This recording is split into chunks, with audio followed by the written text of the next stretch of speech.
Things you didn't know about the NBA.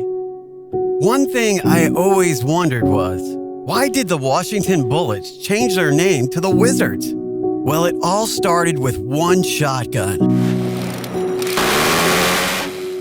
Back in 1995, the Bullets were a team at the top of the NBA. They were just about to emerge victorious when suddenly, on November 4th, Israeli Prime Minister Yitzhak Rabin was assassinated.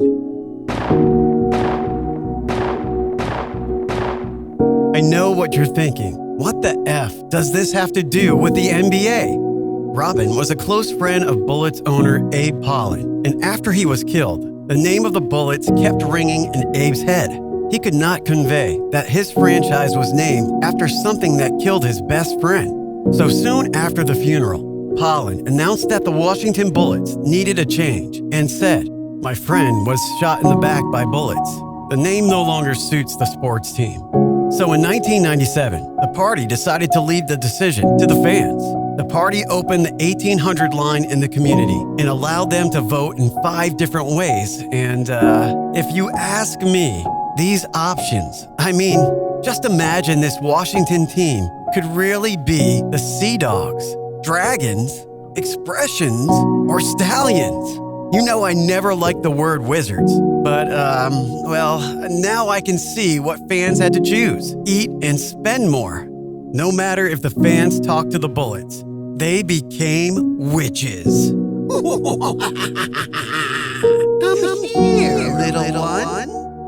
You know there are women in the NBA, yes? Back in 1977, the NBA draft was not 2 regular 60 rounds as we see today. It was 7 rounds and 170 selections. So the door was open for more and more people. And that year in the 7th round, the Jazz made history, choosing 137th. Utah elected to pick up Lucia Harris. She became the first woman to be officially registered and allowed to enter the NBA. And she deserved to go to college. Lucia scored 25.9 points and 14.5 rebounds per game. So there is a reason to be taken in front of 33 other guys. But just after hers was written, things changed drastically. When Lucia was called to training camp, she did not show up. This was the first woman to join the NBA. She was going to be a big celebrity, as this was a lifelong opportunity. So why did she suddenly disappear? Apparently, Lucia was pregnant and obviously would not be there to catch the flood with the baby in her womb. So as Lucia's NBA career is over, but not all bad, there's actually no law barring women from being recruited if a girl is good enough to do it. Only time will tell if we ever see something like this again. Back in 1999, Dennis Rodman did his best to get attention.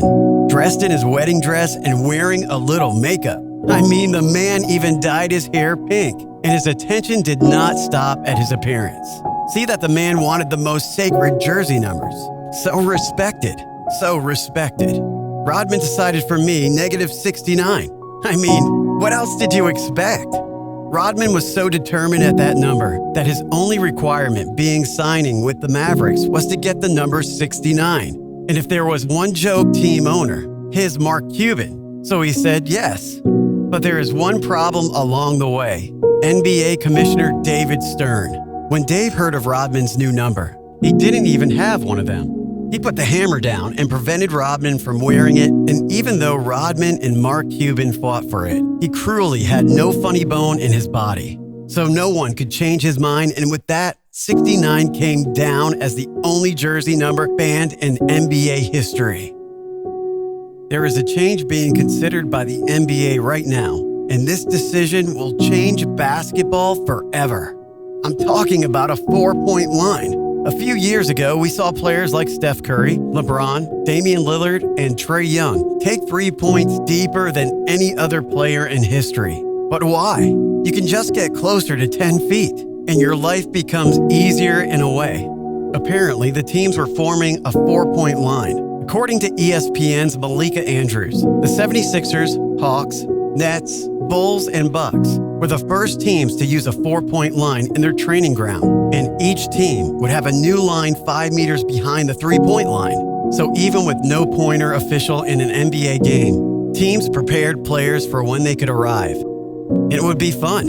You know the impact of something like this in the NBA? This moment probably never had a chance to happen because back in 1954, the NBA was almost canceled. But to understand how the NBA was almost canceled, we have to go back to 1950. Looking at the 50s, a completely different NBA. We would see teams passing the ball around the court without trying to score a goal. Some goods took 10 minutes to combine, and some players were just sitting on the ball, so the other team could not get it. What? This was a time when there was no shooting clock. If the team was winning a game, there was no reason to shoot.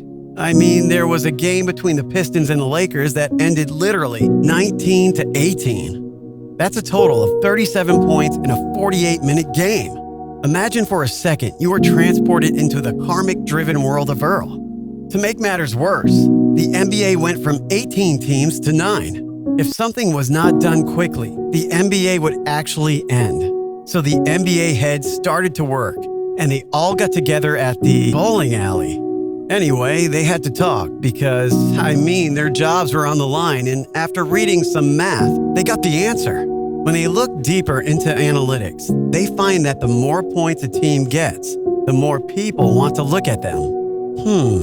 Then came the question of how the NBA can force teams to get more points. Well, if they present something like a shooting clock, teams would have no other option than to shoot the ball. So that's exactly what they did. And the first game came back with new technology. The Rochester Royals beat the Boston Celtics 98-95. Which was much better than the 37-point games. So the NBA knew they got their gold ticket to stay alive. If you like this video, make sure to like, comment, subscribe, and share with the world. And don't forget to press that bell icon. Thanks for watching, and we'll see you again next time.